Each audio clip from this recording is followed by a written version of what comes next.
And without further ado, I'd like to go ahead and introduce Lindsay Caplan, who's the invasive species specialist for the Virginia Department of Forestry. She's going to be our speaker today. Also joining us today as our Q&A panelists will be the ones trying to answer all of your questions in the Q&A. Our Jacob Edel, who is our invasive management specialist here at Blue Ridge PRISM. Say hi, Jacob. Howdy, everybody. Okay, and we also have Tim Maywalt and William Hamersky, who are our PRISM instructors who help teach a lot of our workshops. So we're all here to help you today and look forward to learning a lot from Lindsay. Okay, Lindsay, you're up and I'm going to stop sharing. Okay. All right, let's see if I can remember this here. Hang on.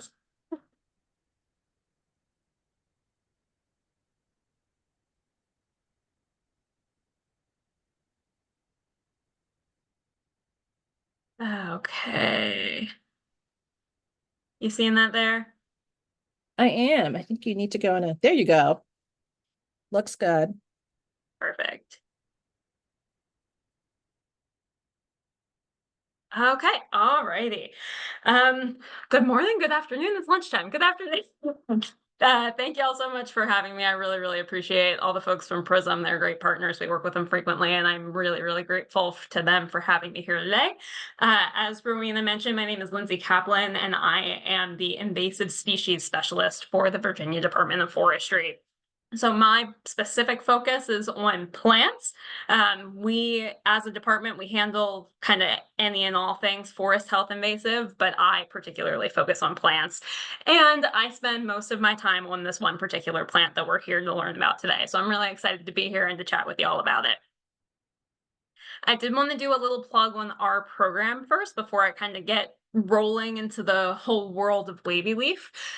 So our program is actually relatively new, and so I always take every opportunity I can to plug the fact that we're here and we're doing things and we're here to help.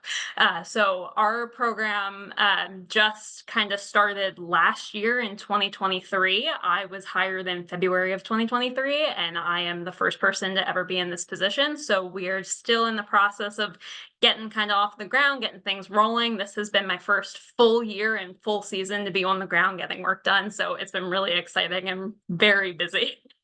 But so we focus within kind of this invasive plant realm kind of on two things, both education and invasive plant management. I split my time between both. So on the education side, we do a lot on social media and media campaigns. So you can follow us on all the normal places, Facebook, Instagram, all that.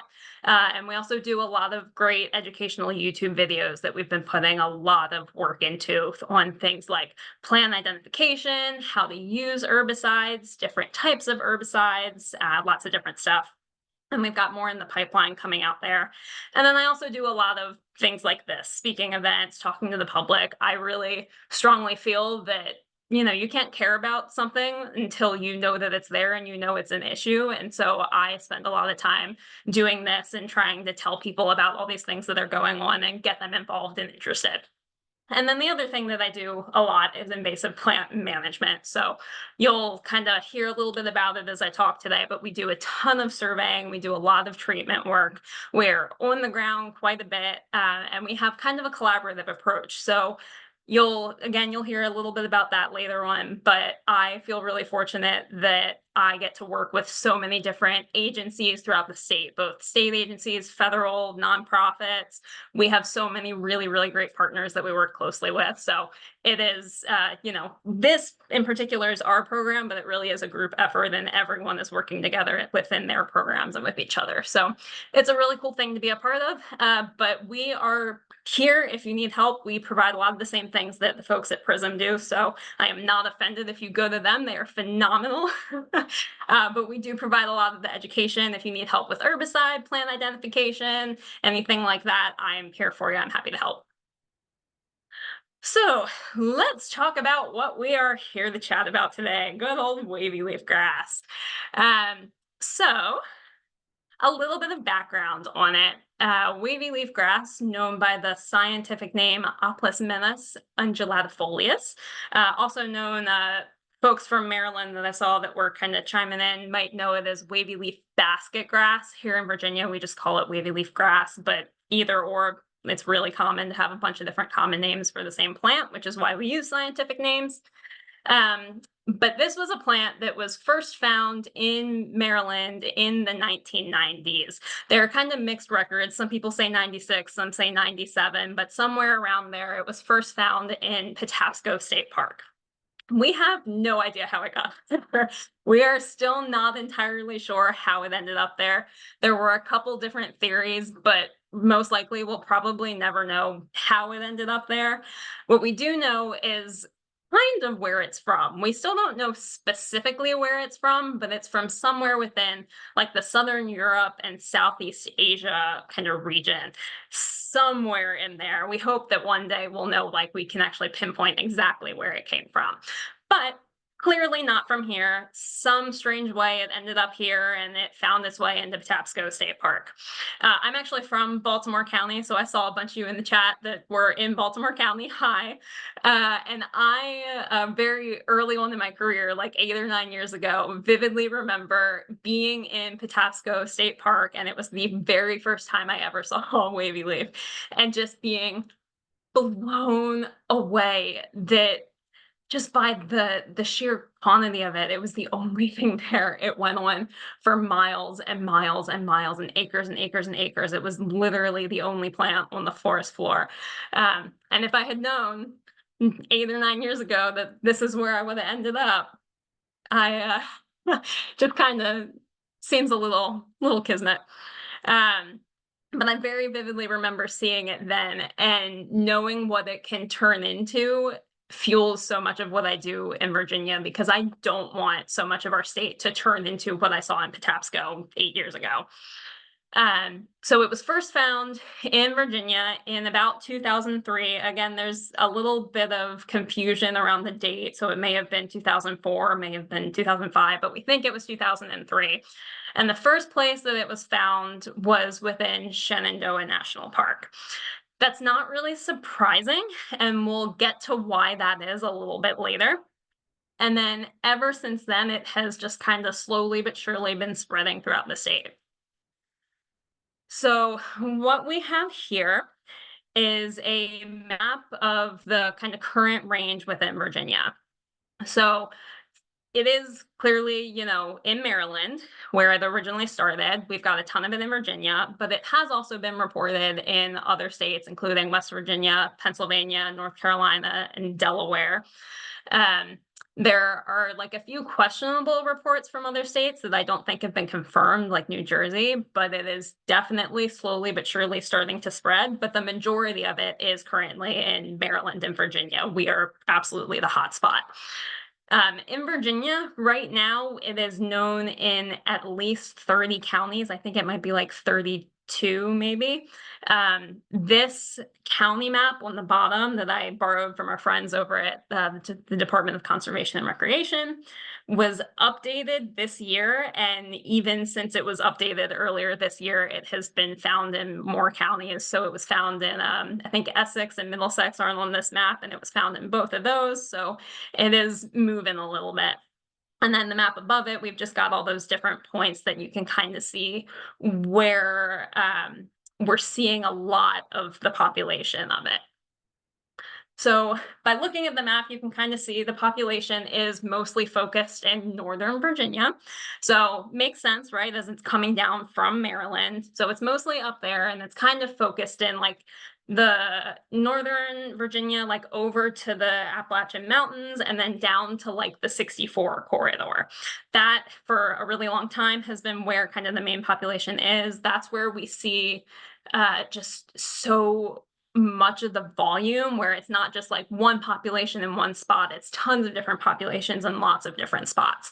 But it is slowly starting to spread into other places. We also have, if you see on this map down here, we have an isolated population down in Galax that, again, it's not totally surprising how and why it got down there, but we'll chat about that in a little bit as well. But slowly making its way throughout the rest of the state. So we know it's there. We know it's spreading. Why do we care? there are a lot of reasons to care. So it is both invasive and clearly incredibly aggressive. And I do just want to mention go over kind of the definition of what an invasive species is. So an invasive is one that is both non-native and causes some kind of harm. That harm can be to either human health, it can be to the economy, or it can be to ecology, but it has to have those two components. So we talked about where it's from, we already know it's not native, and as we're about to learn about, it causes a lot of harm. So it is a perfect invasive species. USDA APHIS has categorized it as a high-risk invasive species, and that map that you'll see on the bottom is actually one that I pulled from the USDA APHIS report where they classified it as a high-risk invasive, and that is the distribution that they expect Wavyleaf could take in the United States. So it has potential based off of where it's been found and what kind of habitat it thrives in to spread through about like 30% of the country, a good fair chunk of it. It is also a tier 2 noxious weed in Virginia, and it is on the DCR invasive species list. Now, if you are not familiar with the noxious weeds in Virginia, I wanted to give you a little bit of background real quick. So our noxious weeds are defined as a living plant or a plant part that is detrimental to crops, surface waters, lakes, livestock, land, or other property, and is not commercially and is not commercially viable or commercially propagated in Virginia. So in order to be a noxious weed, you have to be some kind of problem and you cannot be commercially viable. So it can't be sold in the state. No one can be making money off of it. So this is a law in Virginia. This is the only law, the only real kind of like legal thing that we have surrounding invasive plants. Everything on this list that you're going to see is going to be an invasive plant, but the definitions are slightly different between invasive and noxious. But basically, they're kind of synonyms. So this is the only legal thing that you're going to see around those plants in Virginia, and wavyleaf grass is on it. So it falls under tier 2. These tiers are split up into 3 tiers. Tier 1 are plants that are not in the state yet. We don't know that they're here, but we want to keep them out because we know that they can cause a lot of harm. Tier 2 are things that we know are here. We've seen them, we're aware of them, but we still have a chance to either eradicate them or at least significantly slow the spread throughout the state. And then tier 3 are things that are here and they're pretty much here to stay. It doesn't mean we want to continue to like not manage them and let them run rampant. We still want to manage them, but there is not much of a chance of us eradicating them in the state. So things like Ailanthus, tree of heaven, are going to be, that's the #1 in tier 3. That's not something that, as much as we'd like to, we'll probably ever be able to get rid of in the state. But wavyleaf under tier 2 is something that we still are putting a lot of effort at, that even if we maybe can't remove it, we can at least hopefully stop the spread and prevent it from getting so much further.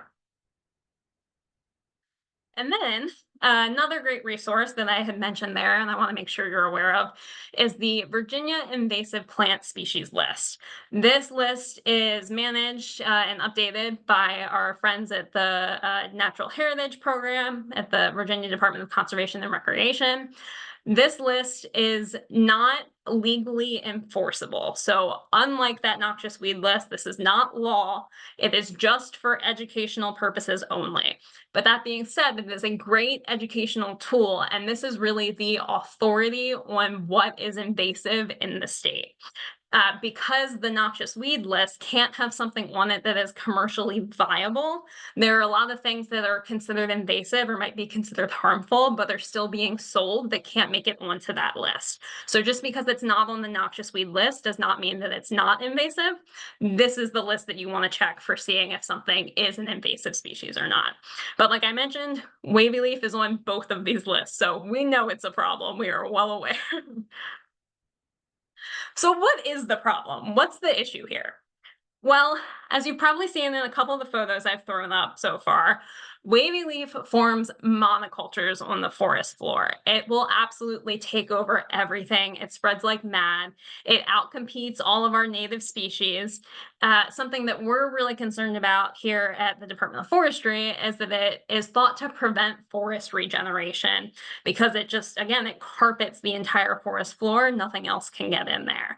And as a result of all of this, in general, we end up with lower ecosystem diversity. So it hurts in a bunch of different ways. It hurts all of our plant diversity. It hurts the animal diversity because animals aren't out there eating this. This isn't supporting our pollinators. So it hurts the ecosystem in a whole variety of ways. It's also super expensive to manage. I would be totally amiss if I didn't mention that. It costs a lot of money. There is a lot of funding being poured into trying to manage this. And as is the case with most invasive species, there's never enough funding to go around. There's so much that we need to do to handle this, and there are always limited resources. So the money and the expense is definitely a problem. And it also just makes me sad. So I think that's part of the issue, that it makes me sad all the time. And I did want to just kind of push home that ecological impact thing. So on the left here, you have a photo that I took this spring that is just like full of tons of biodiversity, lots of native plants. Just looking at it briefly, I see a bunch of different species. There's bloodroot in there, there's wild ginger, there's blue cohosh, large flowered trillium, Virginia waterleaf. There's some kind of fern species. Geranium, there's a ton of stuff in there. That's what you want to see when you go out into the woods, and not just because it's pretty, but because all of that biodiversity supports our ecosystem. And then on the right, we have the Wavyleaf that is completely outcompeting anything like that because it just makes these huge carpets and it kind of has these ecological advantages. It blooms a little bit earlier in the year. Wavyleaf is a perennial as well, so we don't have to wait for the seeds to germinate every year. The plant is already there, it comes back, so it's just waiting to kind of take off. So it has these advantages that allow it to grow a little bit bigger, grow a little bit faster, and kind of outcompete all this other stuff that would be really beneficial if it could grow there. So let's chat a little bit about what it looks like. Now, it has, I'm sure you're not surprised, wavy leaves. So it has these namesake wavy leaves that are one of the best ways to ID it. It kind of reminds me of like if you braid your hair when it's wet and then you take it out and it's all cramped. That's kind of what I think it looks like. So those kind of wavy leaves are one of the best ways to ID it. But there are a few other things to look for as well.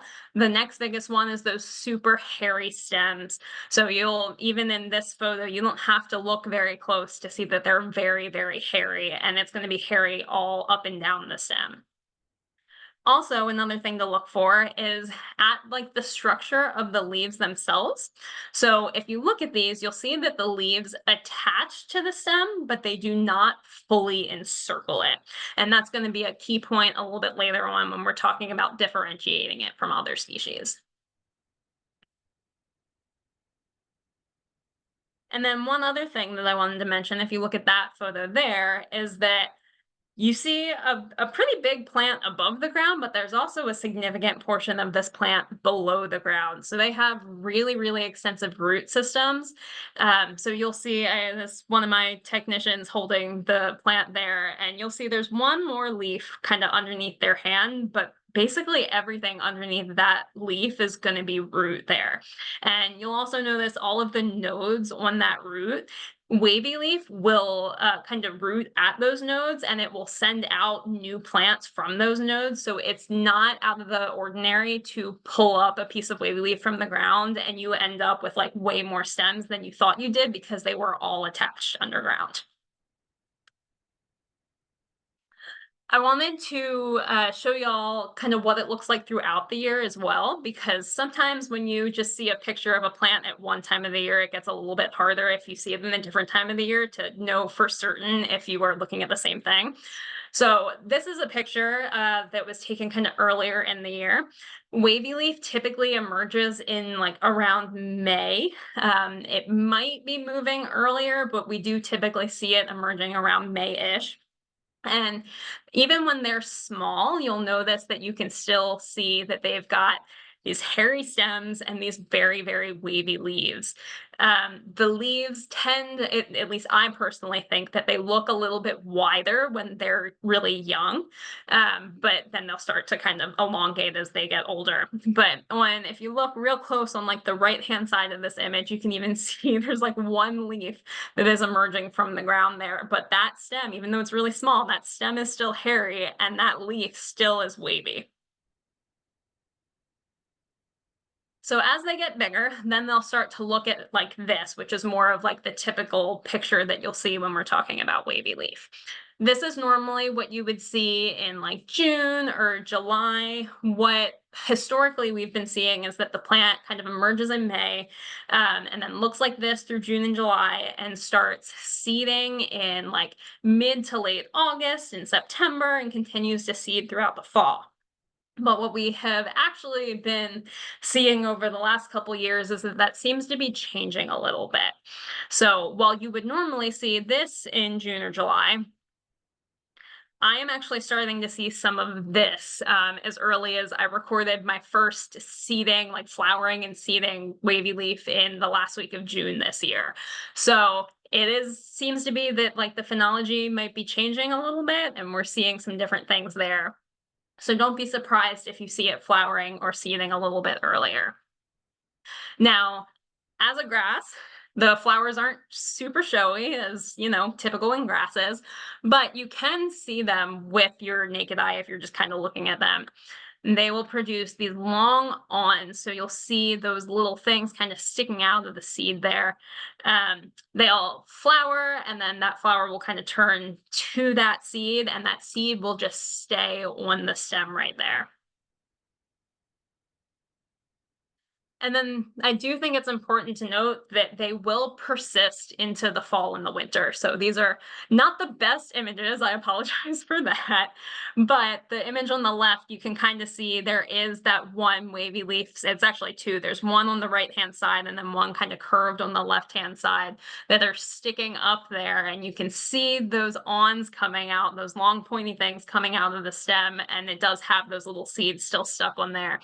And then if you look down, it kind of towards the bottom of that image on the left or the bottom on the image on the right, you can kind of see in front of my hand that the leaves are just starting to die, just like everything else that goes brown in the winter. So they will just die, they'll turn brown, but they will continue to persist there throughout the winter, hoping that those seeds get picked up and moved somewhere else.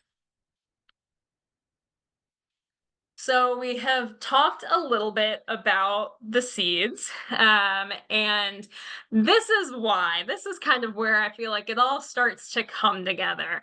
This is why we're so concerned about this plant. This is why we're seeing it pop up. The first place we saw it was Shenandoah National Park.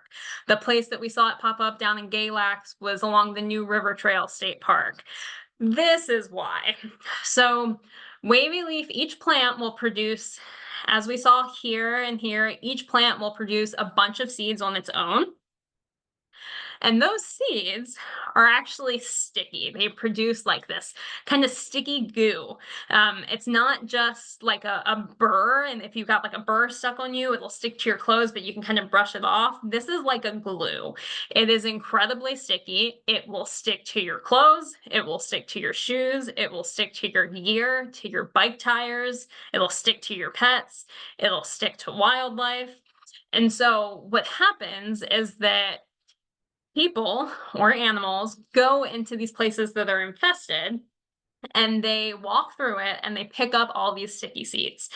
And then they go somewhere else. They don't think about it. They move along to some other spot and they drop off those seeds there. And we have a brand new infestation. So this is an invasive species that we're particularly seeing moved by people. That's why the first place it popped up was in Shenandoah National Park, because I'm sure somebody was up at Patapsco riding a bike or hiking a trail and they didn't clean their gear, and then they came down for a nice trip to Shenandoah, and that's how it started. So most of the places that we are seeing it pop up and that we are monitoring are going to be these high recreational value areas.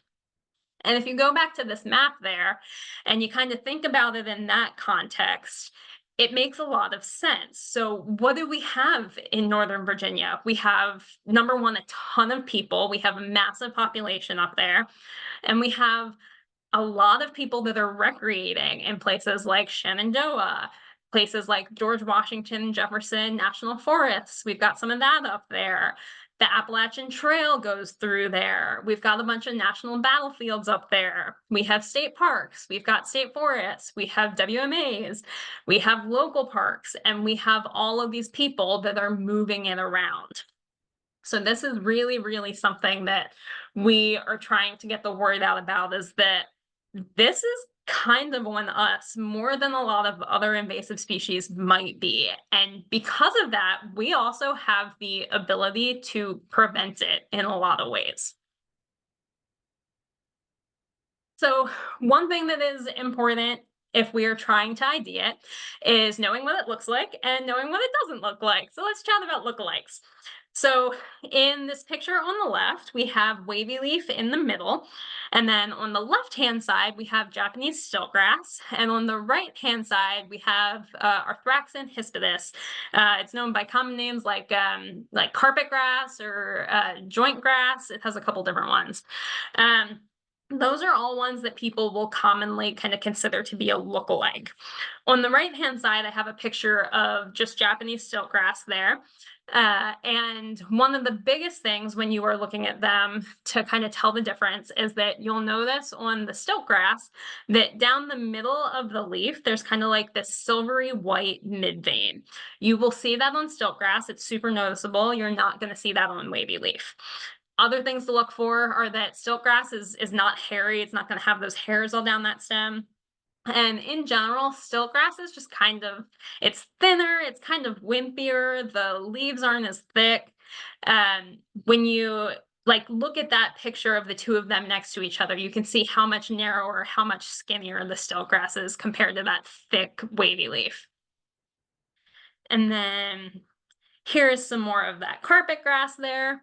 So carpet grass, I think, looks a little bit more like wavy leaf than the stiltgrass does, but there, of course, are ways to tell them apart. And then there is one particular difference that's going to make it a lot easier for ID, and that is where it's going to be found. So I don't think I've mentioned yet, but wavy leaf is really an understory plant. It does not like the sun. So you're going to find it under the forest canopy. You're going to find it in shady spots. It will do okay in heart sunspots. Like you'll see it growing along the edge of a trail where there's an opening and it gets some sun, but it's still kind of shaded. But you're never going to see it growing in a nice sunny open field. It's just not the right habitat for it. Carpet grass, on the other hand, is pretty much only going to be in these really sunny spots. You'll sometimes see overlap in, again, along the trail side where you have a part sun, part shade, but taking habitat into consideration is always really helpful for these. The other thing to look for is that if you look at this picture on the left, you'll see that the leaf actually fully encircles the stem. So I had mentioned that earlier on the wavy leaf. If we go back to look at this image, the wavy leaf attaches but does not encircle the stem. And on Arthraxin, you'll see that it does encircle it there. Another species that people really tend to think look alike, actually not species, but genus, there are a bunch of different dicantheliums. So things like deer tongue grass, which I have a picture of next and we'll show you, different kinds of panic grasses like this one here, can tend to look very similar. I, in particular, when I was first starting out, I saw this one a lot, this dicanthelium, and you can totally tell them apart, but as I'm walking down the trail, it was always the one that made me stop and do a double take before I kept walking. And the biggest things here are going to be, if you look at the leaves, you just don't have that waviness that you do have in Wavyleaf. So it might be a little bit wavy like across, but it's not going to be wavy in the same direction that Wavyleaf is. It doesn't have that sort of crimped look to it. And then here we have the Wavyleaf up in the top left. We have some Japanese stiltgrass in the right. And then down at the bottom there is another dicanthelium. It's that deer tongue grass that I had mentioned. A lot of people love deer tongue grass. It's a native grass. It's great. We love it. But when it is younger in particular, I think people mistake it very frequently. So one of the things to look for again is just that the deer tongue grass will completely wrap itself around the stem, which you can see pretty well in that image here. Again, you're not going to see like that crimped look to the leaves either, but the biggest thing, the easiest way to tell is that it's going to wrap itself around like that. Okay, so how can you help? Well, I kind of mentioned that this is really one that is moved by people, which means it's our fault, but also means that we have a huge opportunity to stop it here and prevent it. So the best way that you can really help is to prevent the spread in the first place. Be cognizant about cleaning your gear, checking your pets, checking your shoes. You'll see that a lot of different places are installing these boot brush stations now. That's one that we've installed at one of our state forests. If you frequently visit our state forest, you will start to see these popping up at a bunch of different ones if you haven't seen them already. And you'll notice that on that sign, Wavyleaf grass features prominently. But so you will see these at a ton of different parks. If you see them, please use them. This is what they are there for. We want to try and prevent the spread. So not only use them when you leave the site, but they're also great to use when you arrive to a site too. Brush on the way in, brush on the way out, and that way you're not spreading things in or out of the area. I also like to keep these brushes that I have on the right. I just keep them in my truck. This is like I'm not an equestrian, like a horse hoof brush. But they're small, they're cheap, and they're perfect for this purpose. I think it cost me like $1.50, and I've had that thing for probably 10 years, and it just sits in my vehicle. And when I leave somewhere, I make sure I brush and clean out like the tread in my shoes, and I check my dog and I check my pants and make sure we're not moving things around. Another good thing to keep with you is duct tape. If I am going through an area with a lot of Wavyleaf that is potentially in seed, I use a lot of duct tape just to make sure I'm getting all of those seeds off of me because they're so sticky. So I always make sure I have some of that in the truck, and that way I can just take a little piece and just start taping all the seeds off of myself. And it keeps them all in one place. So when you use something like a brush, you're just kind of brushing them out wherever you're brushing it, and then it does have potential to get picked up, you know, by someone else's shoes, by a vehicle tires, something like that. But with the duct tape, I just fold the duct tape onto itself, and then I have all the seeds contained in one place, and then I can responsibly dispose of them later on. So what happens if you find it? We would really love everyone to be on the lookout for this. And if you are finding it, document it, document it, document it, document it. Please report it to us. We are limited by the number of people that we have on the ground is the reality of it. My program currently is me and 2 technicians. That is 6 eyes on the ground for the entire state of Virginia. And all of, you know, the great collaborators and partners that I work with are all limited in the same way. There are only so many of us. So really the way that we get so many of these reports is from the general public, because you all are out there, you are looking for it, you are on the ground way more than we are, covering way more area than we can. So please, we know that we are missing areas out there, and you all are that missing link. So if you see it, please take photos of it. Please take a coordinate of it and make sure it is getting either reported or sent to us directly. There are a lot of great apps out there. I like to just kind of throw all of them at you because everyone has their own preference, and you might really like one and not like another. So we pull data from all of these apps. Feel free to use whichever one you prefer. You can use iNaturalist. A lot of people really like iNaturalist because it will go out and actually like use AI, I guess, to ID the plant for you. So if you're not sure what you're looking at, that's a great way to like get some confirmation of it. Another one that people like to use is Seek. It is built by the same people that built iNaturalist. If you prefer Seek, you're more than welcome to use Seek, but iNaturalist data is like automatically public, and so something that we can access and pull information from. Seek is not.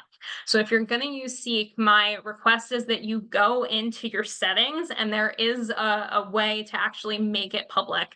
I don't remember what the specific wording is, but it was pretty straightforward. It was very easy. You just like went over to the menu and it said something like share data to iNaturalist or something like that.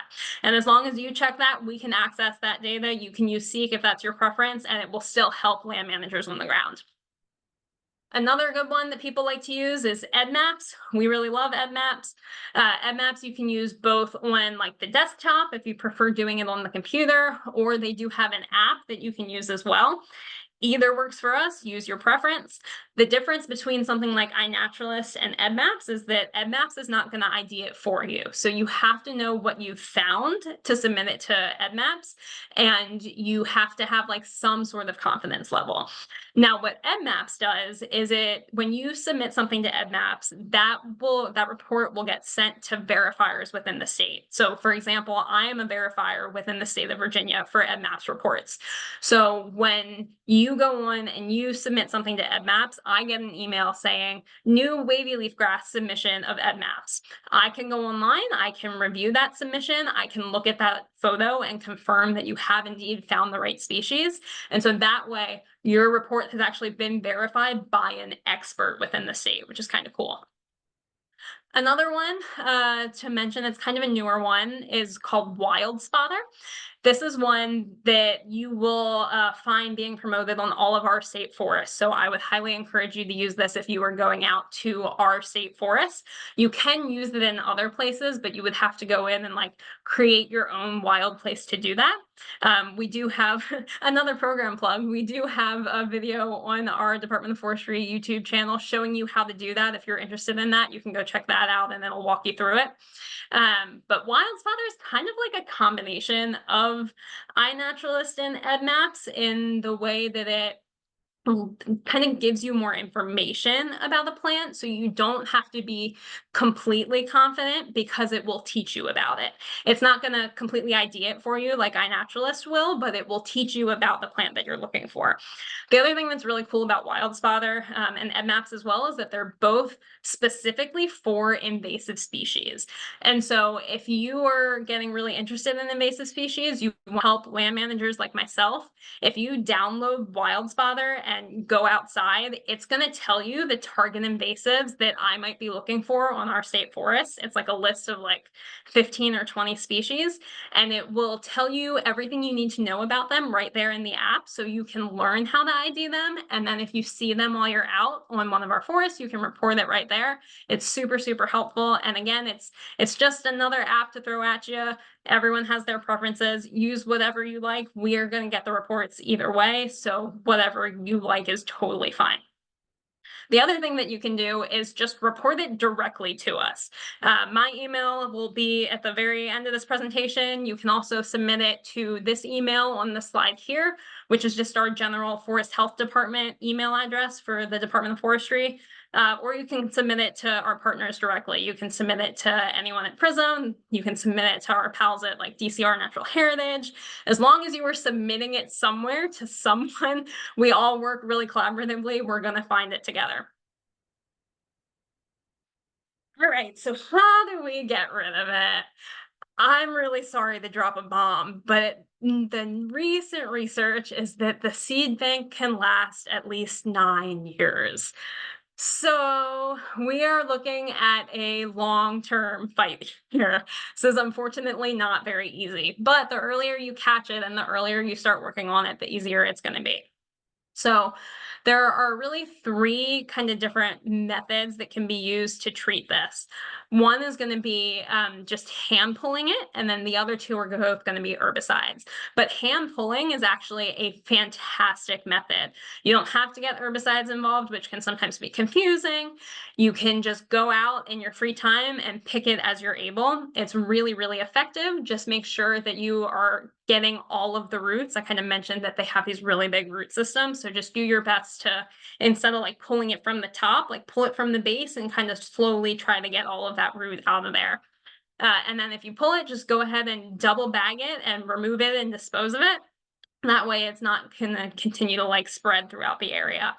And of course, either avoid areas that have seeded or be extra cautious if you're in those areas. If you come across a patch that has seeded, you can hand pull it and bag those seeds. That is going to be a better way to get them out of the area than spraying them with herbicide at that point if they have seeded and you're trying to remove them, because the herbicide is not going to kill the seeds. It's just going to kill the currently living plant. So that is something that we have done in areas that we have caught after they've started seeding, is just hand pulled them. But again, just be really, really cautious that you are not moving those seeds around. Check your clothes, check really, really well. And then for larger populations, you can use herbicide. So there are two herbicides that have been tested and have shown to have really great efficacy on this. They've tested a bunch of others and they did not work as well, or some of them at all. So the first one that I'm going to recommend is glyphosate. It is, for most landowners, going to be the appropriate choice because it's much more widely available. And the reality is that it's a lot cheaper as well. So glyphosate is going to be a broad spectrum herbicide, meaning that it's going to kill pretty much anything that it touches. If it touches the like leaves of the plant. So it's not just going to work specifically on grasses. And they have seen that because of that, you do lose some of the species richness in an area as you treat it. But after multiple years of treatment, they have seen a significant like regrowth of that different species richness as you remove the Wavyleaf from the area. So it kind of comes out net neutral at the end. Clethodim is a grass-specific herbicide that you can use. I believe that one is 2% as well. Glyphosate's definitely 2%. I meant to double check the clethodim rate. I'm pretty sure it's 2%, but email me and I will confirm it for you. That, like I said, is a grass-specific herbicide, so it's not going to really do any damage to broadleaf plants that you might have there. So if you've got like any nice forbs, or you have like baby trees or something, it's not really going to hurt those, but it is much more expensive and it's not as widely available as glyphosate. So for most landowners, it's probably not the right choice.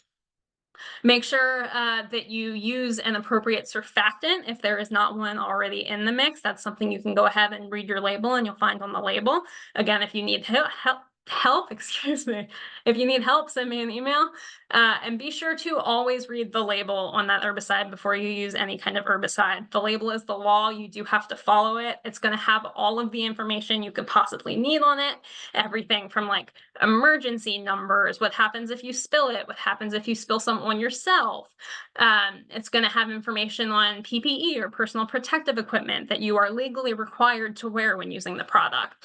It'll have information on application and the right weather conditions for you to use it.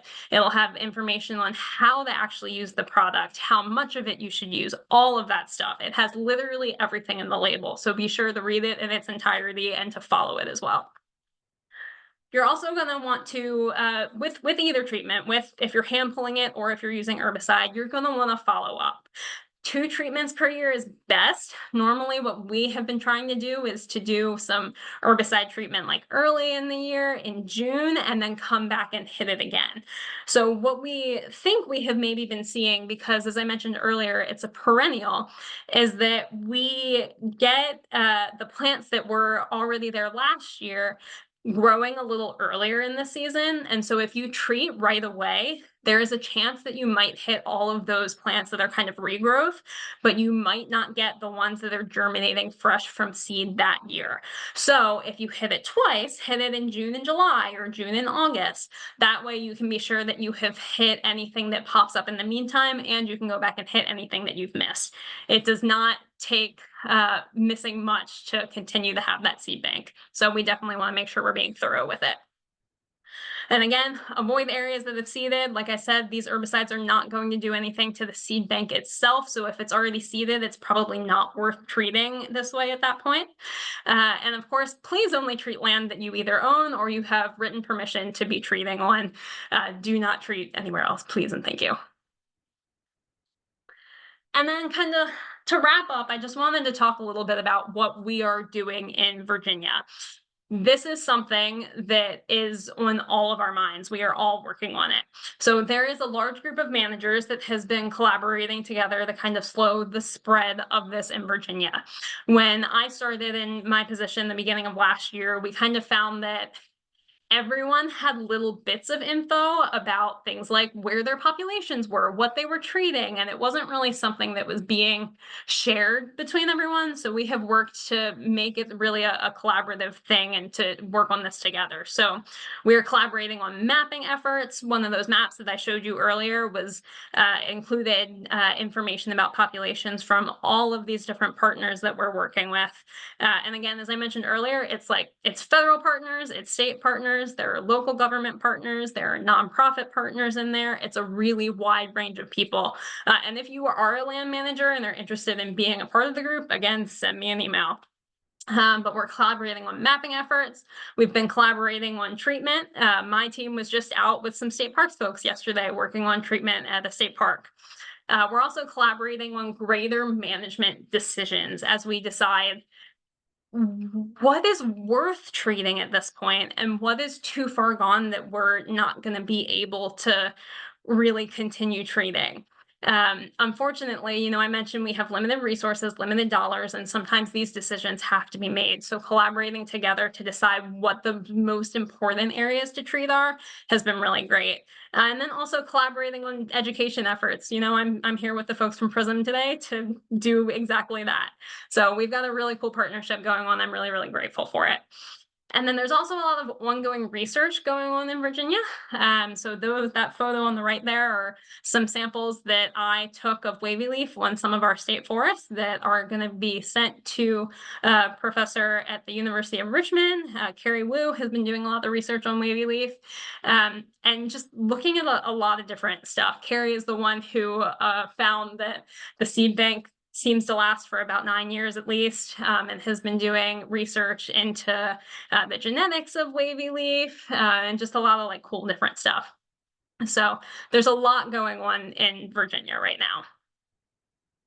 And then to wrap up, I know that this is kind of a doom and gloom thing. I'm very well aware of that. And I don't like to leave it on a bad note. So I do just want to mention that even though this can be kind of overwhelming, there's a lot going on and there are success stories coming out of this.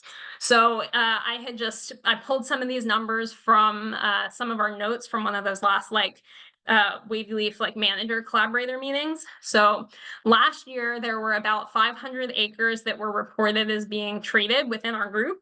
And I also know that there were many, many more acres that were treated but were not reported. I know, for example, the folks at PRISM treated a ton of stuff last year. I just didn't have their acreage number to add it in there, but everything that they treated is on top of this 500 acres, and a bunch of other people treated more acres. So that number is not representative, but I thought it was at least, a fun number to throw on there. And then I don't know about everyone else so far this year, but for 2024, the Department of Forestry is on track to treat about 250 acres. That's kind of what we're looking at this year. So we're getting a lot of good work done on the ground. We are managing some really high priority areas, and we're trying to do our best to keep it under control. So there is some good news. It's not all doom and gloom. And with that, there is my email address. There is my phone number. If you need anything, please feel free to email me. I am here to help. I'm more than happy to. And that's all I got for you. Thanks, Lindsay. That was really informative. If you want to stop sharing, we can go ahead and ask our panelists to come online with their video and ask you some questions. We don't have a ton of time left. I know this is just a lunchtime hour webinar, but we wanted to make sure we got some of the audience questions in. Jacob, do you have a question for Lindsay that she can answer that the audience asked? I do, and it does tie in with the hardwood initiative you mentioned earlier in the video. Is there any financial assistance particularly targeting Wavyleaf, or Wavyleaf could fall under for landowners? That's a really great question. The kind of general answer is no, not really, unfortunately. It is something that I would definitely recommend like continuing to check in the future, because who knows, that might change. But the hardwood initiative is one thing to potentially look into. It doesn't specifically target Wavyleaf, but there is the potential for like some tax credits there if you do invasive management on your own property, because that's considered like a great like hardwood management tool. So definitely something to look into. Joe Rossetti, who coordinates that program, is phenomenal, and I highly recommend listening to him in a month. Thank you. Okay. Well, Good plug for that next webinar, Lindsay. Thank I you. had to. But he will be explaining all of that, and I really do hope that you can join us in September. Okay, William, you have a question for Lindsay from the audience? It comes from Beverly Lorg. She says, have the college university student hiking environmental groups been targeted for education? A very motivated population that could adopt the cause, stick dot, or exclamation point. That's a great question. I think probably in some, but not all areas. I think it's definitely somewhere that we have room to expand. We have worked kind of closely with the folks over at University of Richmond. I mentioned Carrie Wu. I work kind of closely with folks down at Virginia Tech, but there are definitely other places where we could do a lot more education and expand upon it, and it's a really good idea.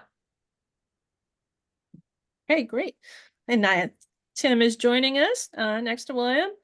Tim, did you have a question that you picked out from the audience that you can ask Lindsay? Someone asked what surfactant would be an appropriate one to use. I tend to use Sidekick, but Lindsay may have some better ideas.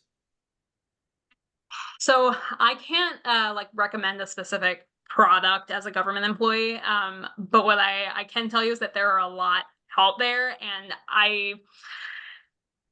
they're probably all okay.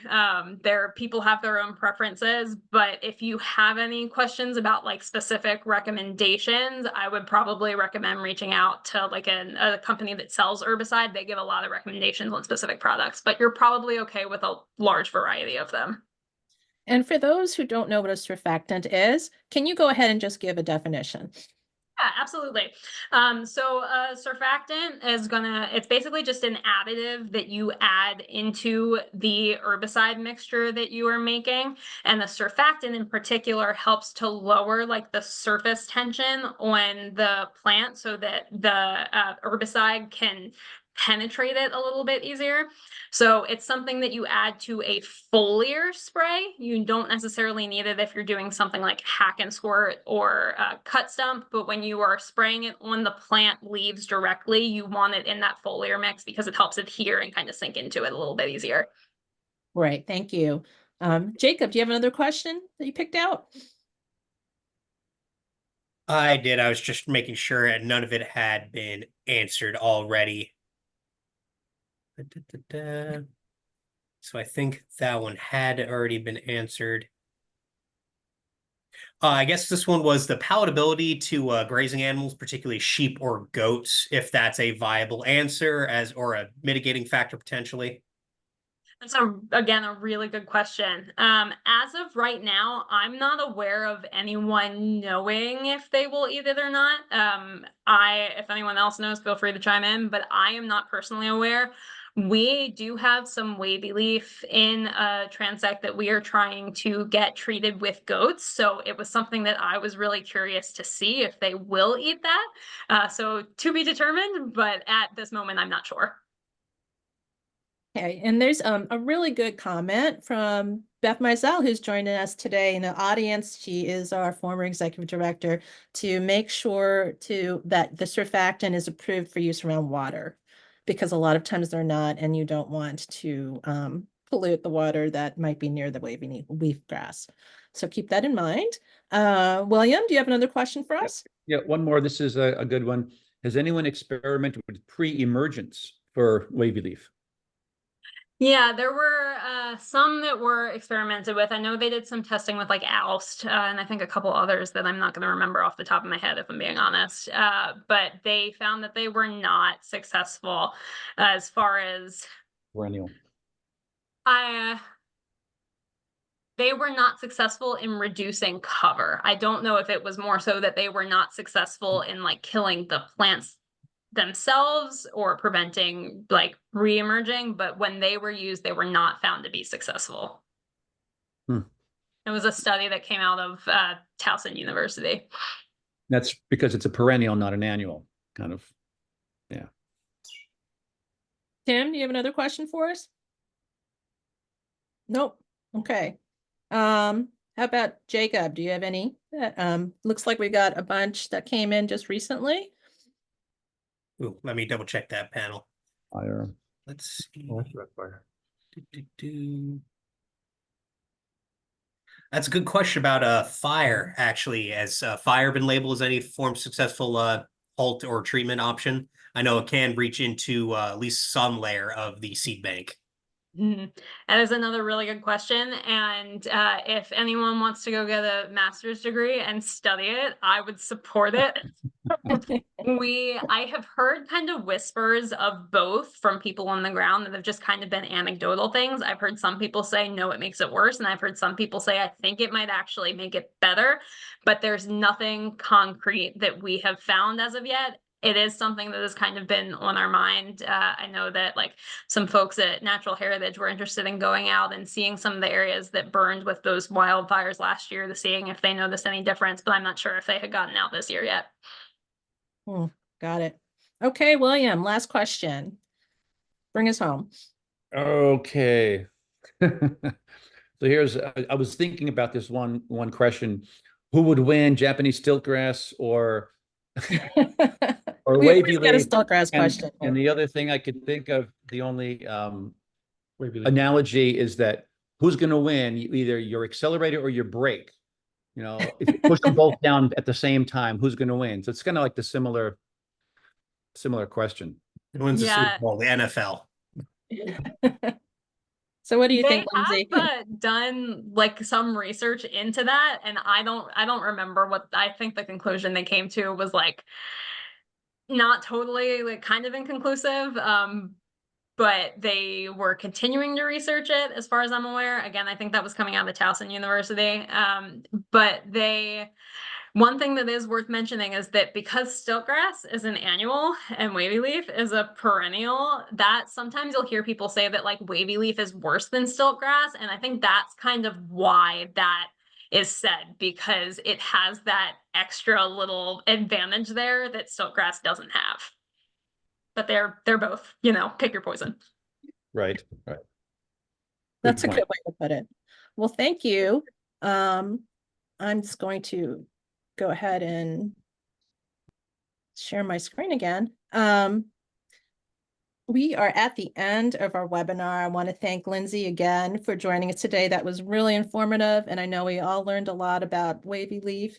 Thank you to William and Tim and Jacob for being here and doing such a good job of answering the questions online.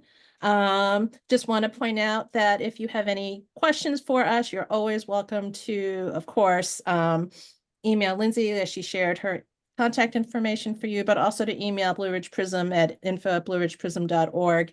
And you can also find our fact sheets on our website at www.blueridgeprism.org. Just one thing I want to point out, and I need to point out, is that this website, this webinar was free to you to view, but it was not free for us to present to you. So if you would like to support us in the work that we do and in the different educational and on the ground work that we do. We would love it if you would consider donating to Blue Ridge PRISM, and you can find that on our website, www.blueridgeprism.org/donate. You can also follow us on social media to find out our latest news.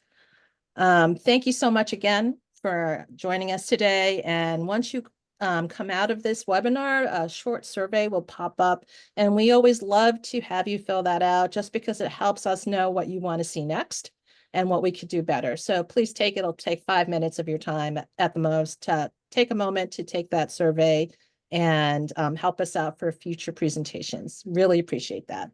Thanks again, everyone.